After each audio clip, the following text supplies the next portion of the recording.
Queridos amigos, que alegria mais uma vez entrar na sua casa pelo programa Estudando as Obras de André Luiz, através das mãos abençoadas de Francisco Cândido Xavier. Estamos estudando o livro Missionários da Luz. Estamos hoje começando o segundo programa do 9º capítulo, que é Mediunidade e Fenômeno. No programa anterior, você se lembra que se reuniu aquelas pessoas que Francisco e outros colaboradores trouxeram, que eram irmãos encarnados, que então, durante o sono, saíram do corpo físico e vieram para essa assembleia, onde Alexandre ia então tecer comentários de orientações. Alguns amigos e alguns trabalhadores de Alexandre e dos grupos direcionaram as dúvidas do grupo. Então chegaram-se a uma conclusão que a temática seria mediunidade e fenômeno. E ali nós vimos no programa anterior Alexandre começar a falar e chamando a atenção do personalismo, chamando a atenção que antes de desenvolver a mediunidade tem que desenvolver-se o homem de bem, temos que começar a fazer outras tarefas caritativas para irmos começando a fazer com que as nossas almas se tornem melhores para auxiliar os espíritos. E agora nós vamos dar continuidade nesse segundo capítulo, exatamente Alexandre continuando a ministrar a sua palestra para aqueles irmãos. Mas antes disso, tudo bem com você, né, André Luiz? Tudo bem, querido Sérgio, que alegria em podermos iniciar mais um programa, que alegria em ter o nosso telespectador interagindo conosco. E eu convido para que os amigos anotem aí o nosso número de WhatsApp e entrem em contato conosco. O nosso número é 19 997 78 2794. E se você está nos acompanhando e reside fora do Brasil, é necessário acrescentar o mais 55. Venha participar conosco, mande a sua mensagem, interaja. A sua participação, ela é muito importante.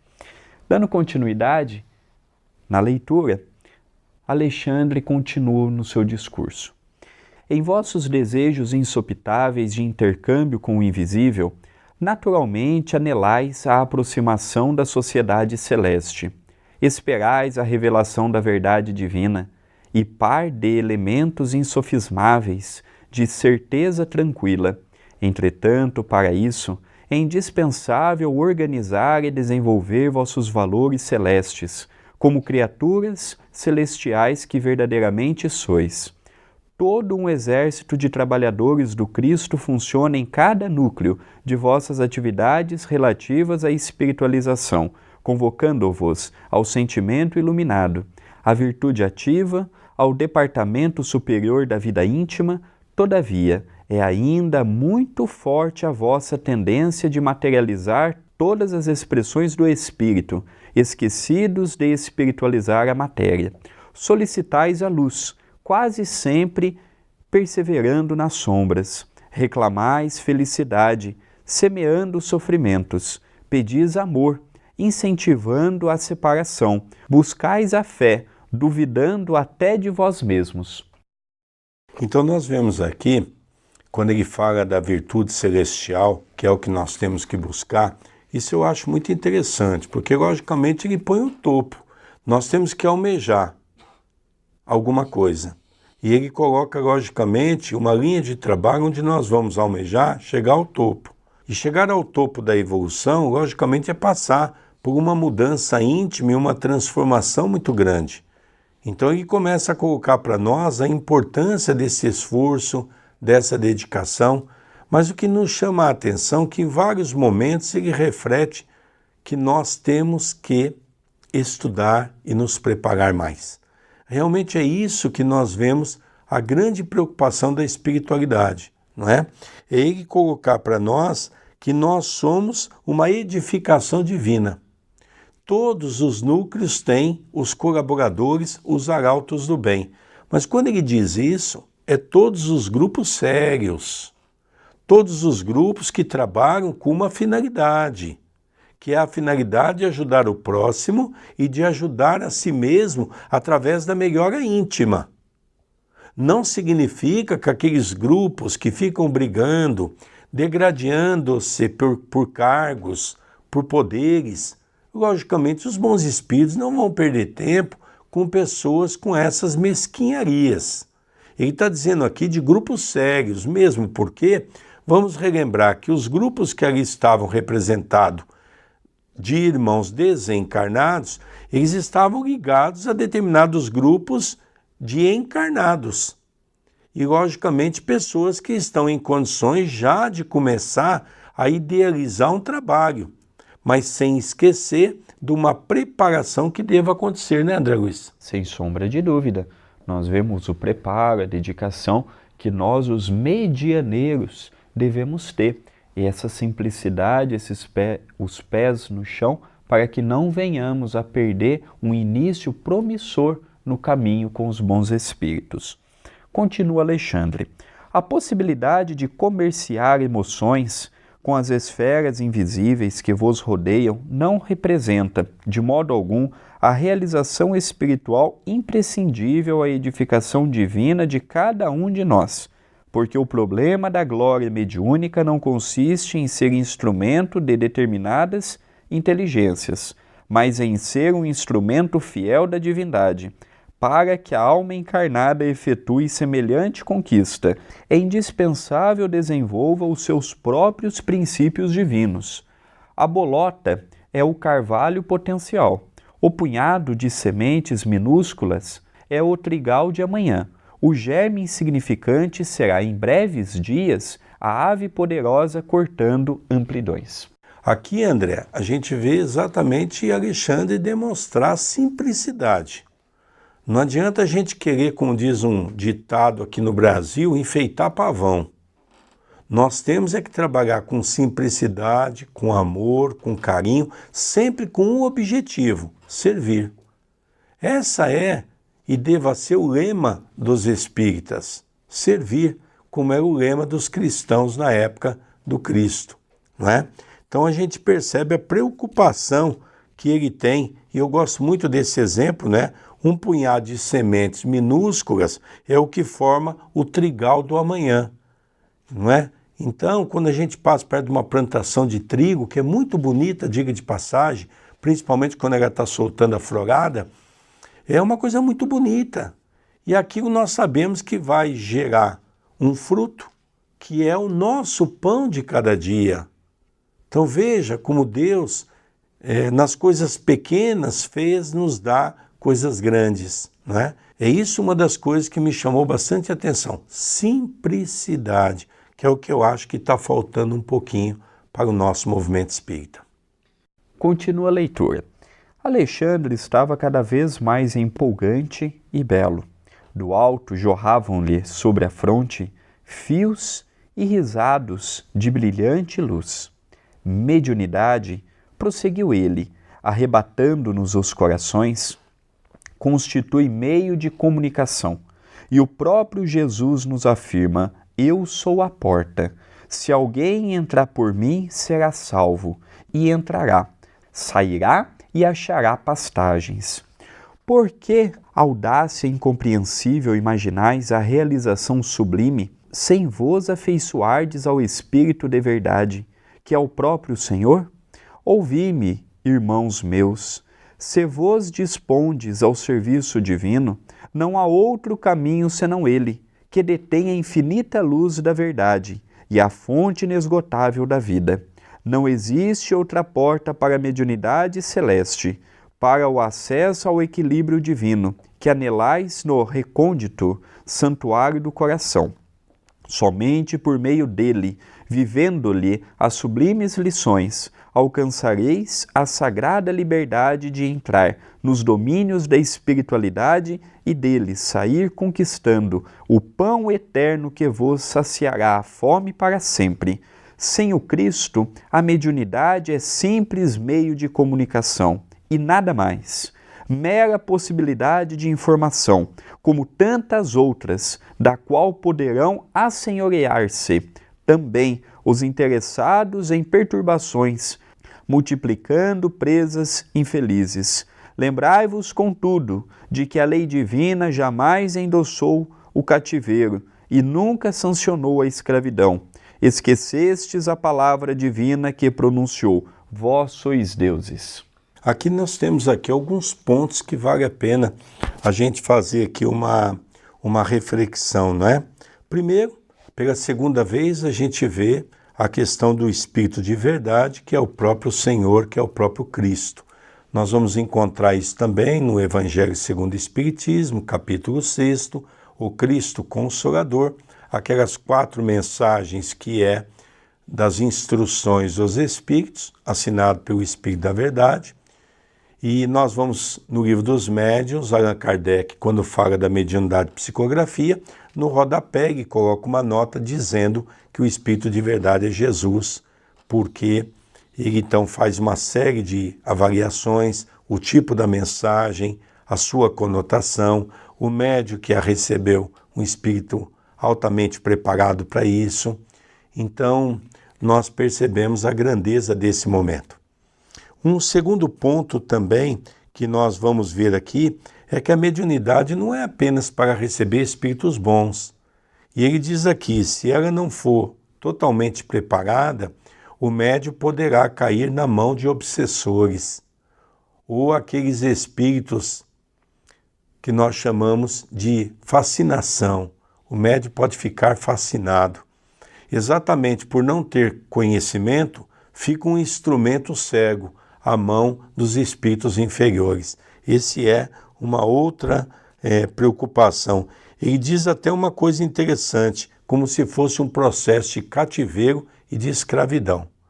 Então isso é uma preocupação que o médium tem que ter. Ah, mas Sérgio, então eu tenho medo de desenvolver a mediunidade. Não, você pode desenvolver a mediunidade, mas com segurança, com conhecimento de causa, sabendo o que você está fazendo. E não uma mediunidade por curiosidade, como muitos buscam a mediunidade por curiosidade. Abre a glândula pineal e depois ela fecha. É como um trabalho de sopa, por exemplo, que eu começo a participar e um belo dia eu falo assim, eu não quero mais participar. Tudo bem, não se comprometeu em nada. Agora, a mediunidade é diferente, porque abriu a glândula pineal, as coisas se complicam. Então, por isso que eles chamam a atenção desse ponto, né, André? Então, nós vemos o brilhantismo com que Alexandre tece alguns comentários importantes e que, ao longo do tempo, nós fomos deixando cair no anonimato. São pontos aparentemente simples. Quando ele fala, por exemplo, trabalhar a mediunidade sem Jesus é um mero trabalho de especulação perante o mundo espiritual. Quando eu trabalho com Jesus, passa a ser um trabalho robusto, porque além da especulação e do aprendizado, vai ter um senso moral que vai servir também para o nosso enriquecimento. Continua André Luiz. Ao enunciar esta última frase, o orientador assumira atitude muito diversa. Pareceu-me que em pleno tórax acendera-se-lhe sublime luz, levemente anilada, luz que nos enviava a todos raios de inexprimível alegria. Seus cabelos semelhavam-se agora a fios de sol de safirina expressão. O olhar tornara-se mais sublime e profundo. E muitos de nós, desencarnados e encarnados, chorávamos de agradecimento e júbilo, tocados de inexplicável emoção. Após ligeiro intervalo, continuou o amoroso e sábio instrutor. Só uma coisa interessante, André, antes de você continuar, a gente vê um pouco acima que você leu, nós vamos ver que então eles perceberam que saíam da fonte, não é da fronte, uma luz intensa. E agora eles perceberam que do coração, da parte torácica, saía uma outra luz. E aquilo então eles ficavam olhando, ele estava envolvida de tal maneira numa luz sublimada que todos se emocionaram. Isso que me chamou muito a atenção, né, André Luiz? Com certeza. Dando continuidade na explanação, Alexandre nos fala: ó, meus amigos, A persistência na condição de animalidade vos perturba. Sois a coroa espiritual da face da terra, pela razão que fostes galardoados pelo Senhor do Universo. O facho esplendoroso do raciocínio clareia o santuário de vossas consciências. O sublime vos convida ao mais além. Irmãos mais velhos vos convocam ao convívio do Pai. No entanto, buscais demorar voluntariamente na fauna da irracionalidade primitiva. No campo vibratório da mente humana, sente-se ainda o veneno das víboras ingratas, o instinto dos lobos famulentos, as ciladas das raposas, o impulso sanguinário dos tigres vorazes, a vaidade e o orgulho dos leões. Não acrediteis que semelhantes atributos sejam característicos do corpo mortal simplesmente. São qualidades que o espírito conserva em si, olvidando os patrimônios divinos. Ora, a morte física surpreende as criaturas na atitude que cultivaram. Modificam-se os planos de vibração, mas a essência espiritual é sempre a mesma. Daí o emaranhado de manifestações inferiores nas esferas mediúnicas de vossas atividades. Em muitas ocasiões, em vez de cultivardes as qualidades positivas de realização com Jesus, permaneceis no fomento de interesses mesquinhos da concorrência humana aos centros passageiros de pura sensação, tomados de enormes equívocos nos círculos do desenvolvimento medianímico. Acreditais seja possível vencer o domínio pesado das vibrações grosseiras, cristalizadas pela viciação de muitos séculos, tão somente à força de movimentação mecânica das células materiais. Aqui, André, ele começa de uma maneira muito interessante quando ele aborda, por exemplo, os nossos instintos animalizados.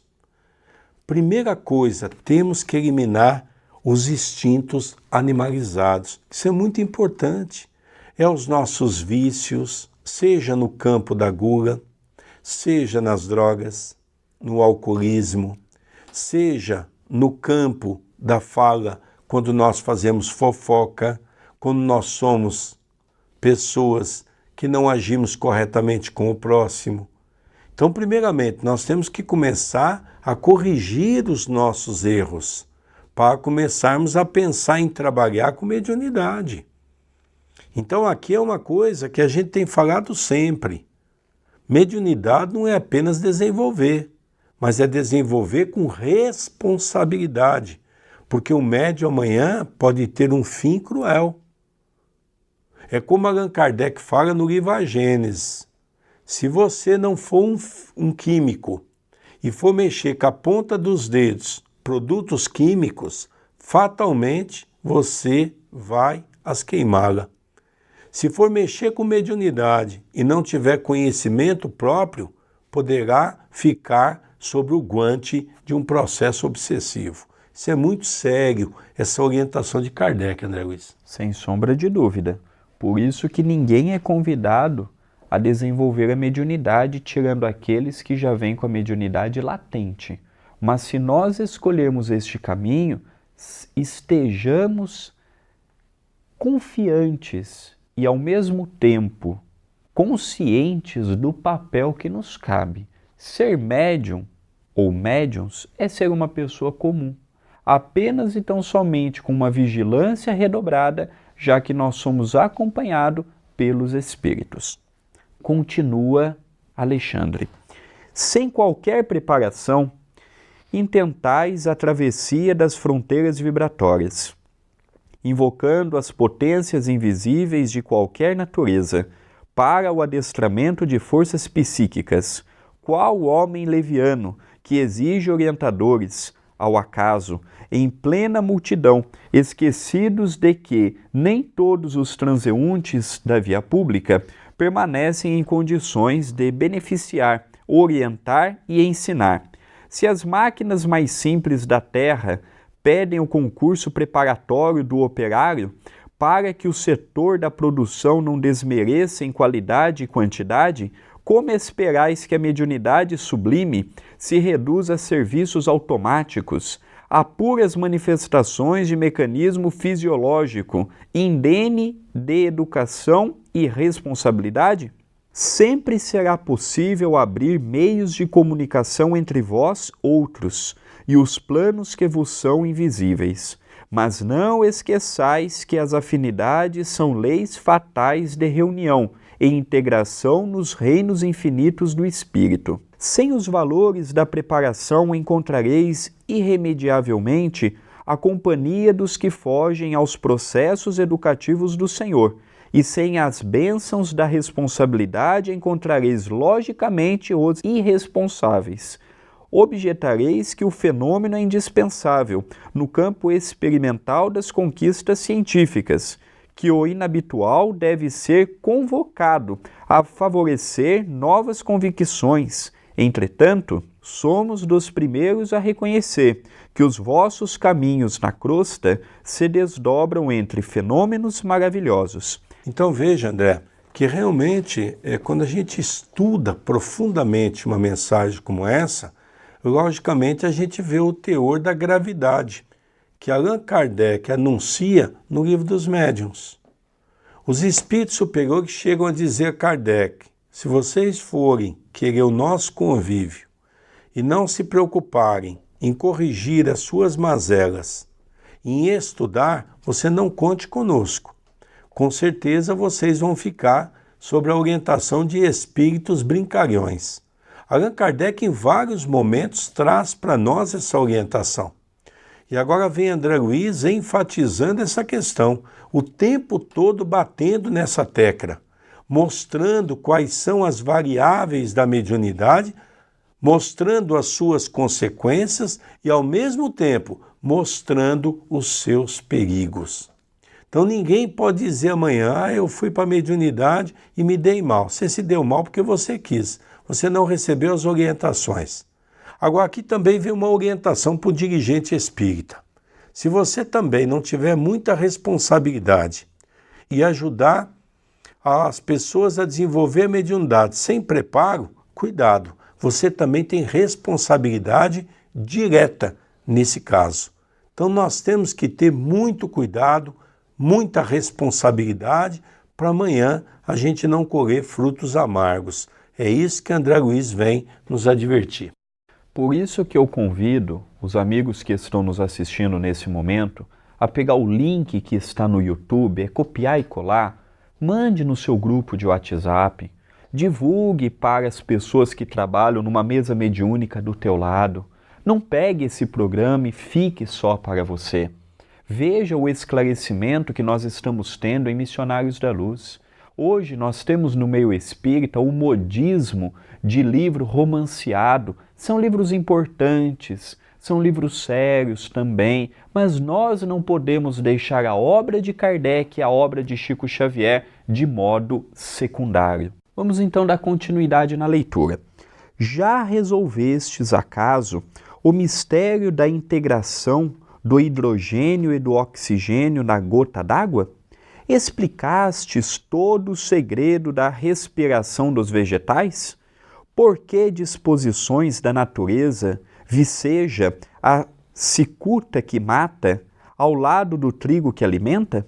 Que dizeis da haste espinhosa da terra, oferecendo a flor como graciosa taça de perfume celeste? Solucionastes todos os problemas biológicos das formas físicas que povoam o planeta, das diversas espécies? Qual é a vossa definição do raio de sol? Vistes alguma vez o eixo imaginário que sustenta o equilíbrio do mundo? Se semelhantes fenômenos de caráter permanente na crosta não despertam as almas adormecidas, fornecendo-lhes a legítima concepção da existência de Deus, como esperais destruir a rebeldia milenária dos homens, exigindo espetáculos prematuros de manifestações da espiritualidade superior? Não, meus amigos, urge abandonar os setores de ruído externo para iniciardes o desenvolvimento interior das faculdades divinas. Então aqui, André, nós poderíamos até dar uma parada aqui para a gente fazer uma reflexão, né, sobre tudo isso, que eu julgo a ser muito importante para todos nós, não é? Porque mediunidade é um capítulo extenso. Nós vamos estudar essa reencarnação, vamos estudar a próxima reencarnação, vamos estudar mais algumas reencarnações e nós nunca vamos ter um domínio dessa natureza. Por quê? Ele faz uma comparação às leis da natureza. Você sabe explicar, por exemplo, os raios solares, o raio do sol? Nós não conhecemos as leis divinas que nos acompanham. Então veja, ele vai buscar na natureza algumas coisas para exemplificar algo tão grandioso que é exatamente a criação divina. Ele está fazendo aqui uma comparação de que a mediunidade ela também é um assunto tão vasto quanto os assuntos pertinentes à lei da natureza, né, Luiz? Sem sombra de dúvida. A mediunidade é um assunto inesgotável. Se nós pegarmos o livro dos médiuns, os livros que falam de mediunidade, são informações em cima de informações. Nós estamos no início da alfabetização do que vem a ser a mediunidade. E o que Alexandre está nos dizendo aqui, no meu ponto de vista, não tem nada de novo. Ele apenas está alertando a necessidade do compromisso com os bons espíritos, a necessidade de não permitirmos que a vaidade, que a prepotência fale mais alto. Quando eu faço algo e eu tenho nos bastidores os espíritos, eu não posso achar que aquilo é meu. Nós temos as portas abertas pelos espíritos. Por mais que nós somos dedicados, disciplinados e tenha a nossa participação, se Deus quisesse que fosse outra pessoa no nosso lugar, seria. As portas vão se abrindo de um modo inexplicável ainda para nós. Mas muitos tarefeiros, e nós não estamos isentos disto, é evidente, estão se perdendo por já acharem que a mediunidade o está colocando num padrão moral acima do que verdadeiramente eles estão. E muitos tarefeiros não estão produzindo o que podia produzir porque está se limitando, já achar estar num patamar em que não estão. Então o trabalho é com a simplicidade e com os pés no chão. É verdade, a gente tem percebido muito isso, não é? Que nós conhecemos pouco sobre mediunidade. E a mediunidade é um campo vastíssimo para o seu desenvolvimento, né? Então, talvez para nós aqui facilitar o que nós lemos até agora, vamos relembrar. Primeiro, desenvolver o homem de bem, para depois aprendermos a desenvolver a mediunidade. Quando assim fizermos, teremos uma mediunidade segura, uma mediunidade que possa realmente auxiliar as pessoas. Eu conheço muitas pessoas que partiram para o campo da mediunidade sem se preparar. Veem as dificuldades da vida, que são dificuldades inerentes ao nosso passado criminoso. E muitas pessoas se revoltaram, exatamente porque achavam que os espíritos superiores têm a obrigação de resolver os nossos problemas. Isso tudo é típico de quem não se preparou. Porque quem se preparou sabe que, primeiro, a colheita que estamos tendo hoje faz parte de um plantio que fizemos, seja nessa existência, seja em existência anterior. Esse é o primeiro ponto. O segundo ponto, os espíritos não podem intervir naquilo que nós chamamos de lei kármica. Eles podem nos ajudar, eles podem, com uma palavra amiga, nos orientar, nos dar um consolo, mas eles não podem tirar o nosso processo kármico. Esse é o segundo ponto. E o terceiro ponto é entender que a mediunidade é um instrumento de trabalho para o nosso bem, que vai nos ajudar a quitar o nosso passado criminoso e, ao mesmo tempo, fazer um caixa para o futuro, para termos, então, uma condição do homem de bem. É isso que vem nos explicar, né, André Luiz? Sem sombra de dúvida. E no programa que vem, que será o terceiro e último, que compõe o estudo do capítulo 9 do livro Missionários da Luz, nós vamos ver na primeira parte do programa que vem a continuidade do comentário de Alexandre, que ainda não terminou, nós paramos no meio a leitura por conta do tempo, e semana que vem nós vamos retomar e nós vamos continuar vendo ele sob a inspiração dos espíritos ainda mais elevado do que ele, porque ele já era um espírito elevado, mas olha como é bonito o trabalho da espiritualidade superior. Mesmo ele, na condição de um benfeitor, era assistido por espíritos ainda mais evoluídos do que ele. Esses espíritos que o envolviam eram ainda mais envolvidos por espíritos mais evoluídos. Onde é que chega isso, André? No planeta Terra, a emanação divina sai do próprio Cristo.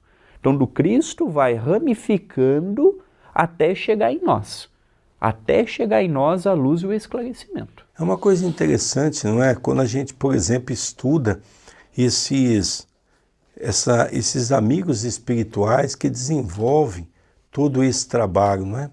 Porque a gente percebe que em dois momentos, um no tórax e o outro na parte frontal, uma luz muito intensa. Logicamente, ele estava envolvido no amor que ele tinha para dar e, logicamente, também envolvido por entidades superiores a Alexandre, que estava naquele momento o auxiliando também. Então veja que em todas as esferas a mediunidade ela é usada para nos auxiliar. Então a gente fica aqui sonhando, não é? Quando é que eu vou ter uma mediunidade dessa natureza? É verdade, vamos trabalhar para atingi-la. Gostaríamos de convidar os amigos para participarem da família do WhatsApp da TV A Caminho da Luz. Como é que eu faço isso, André? Mande uma mensagem para o nosso número. O nosso DDD é 19, estamos na região de Campinas, o número é 997782794. Quem reside em outro país, nós temos uma audiência grande em Portugal, por exemplo, é necessário acrescentar mais 55 19 e o número que nós dissemos há pouco, 997782794. O que eu vou receber, André, mandando mensagem para o WhatsApp da TV? As palestras que eu faço, as palestras que o nosso querido Sérgio faz, os vídeos que nós apresentamos aqui pela TV A Caminho da Luz, pela TV Mundo Maior, e todos os projetos que o Centro Espírita Perdão, Amor e Caridade, o seu departamento, a TV A Caminho da Luz, tem. Os nossos almoços, as nossas campanhas, as nossas iniciativas. Então venha participar conosco. Queridos amigos, estamos encerrando então o segundo programa do capítulo 9 do livro Missionários da Luz. Nós estamos com o programa estudando as obras de André Luiz, das mãos abençoadas de Chico Xavier. Até o próximo programa, um beijo no seu coração. Até o próximo programa, que Jesus te abençoe hoje e sempre.